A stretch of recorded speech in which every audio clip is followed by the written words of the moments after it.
Pour beaucoup, la séparation consiste à ne plus faire ceci ou cela, ce qui revient à mettre les gens sous la loi. Il est évident que l'on ne doit plus faire certaines choses. Cependant, si nous sommes consacrés, le Seigneur nous éclairera.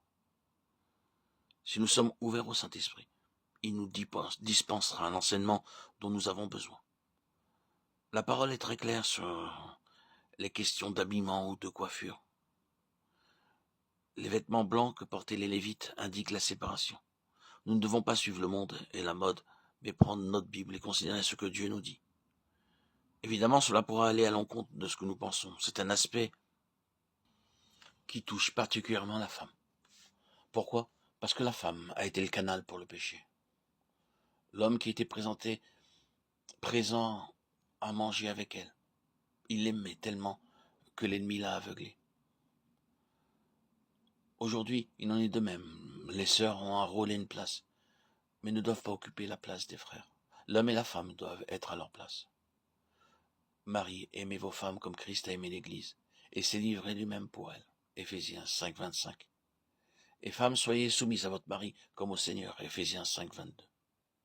Afin que tu sois vêtu et que la honte de ta nudité ne paraisse pas, ou de ta pauvreté spirituelle. Et un collier pour oindre tes yeux, afin que tu vois.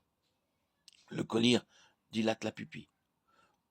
On ne peut voir que dans la mesure où on a pris la décision dans son cœur de suivre le Seigneur. On est mis à part, comme les Lévites. Notre éducation commence lors de notre consécration, non pas à la nouvelle naissance. S'il n'y a pas de consécration, notre nouvelle naissance peut dater. Cependant, nous resterons des bébés. Nous connaîtrons notre Bible plus que le nouveau converti. Mais sur le plan de la croissance, nous serons au même point. Sommes-nous conscients de cela? Je corrige ce que j'aime. Aie donc du zèle et répands-toi. Voilà l'état de l'Église et du peuple de Dieu aujourd'hui. Dieu réveille d'une manière individuelle à partir du moment où Christ devient notre Seigneur. Nous sommes alors réveillés.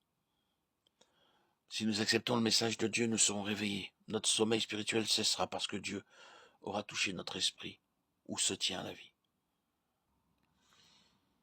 Pour devenir des gens de foi, il faut marcher et vivre dans l'esprit. On ne peut pas séparer la foi et la marche dans l'esprit. Lorsque nous décidons par nous-mêmes, nous n'avons pas besoin de foi ni du Saint-Esprit. Je décide, je prie, j'agis. C'est ainsi que se font les choses aujourd'hui. Et voilà comment les chrétiens font l'œuvre de Dieu. On ne sait pas ce qu'est la foi. La foi vient de Dieu littéralement. C'est la foi de Dieu. Pour vivre par la foi de Dieu, il faut vivre par la vie de Dieu, parce que la foi est dans cette vie et non pas dans la nôtre. La foi est inséparable de la marche par l'esprit et non par la marche de notre propre volonté. C'est pourquoi cela coûte. Nous serons donc éprouvés et testés. Laissons le Seigneur nous éclairer. Laissons l'Esprit nous conduire.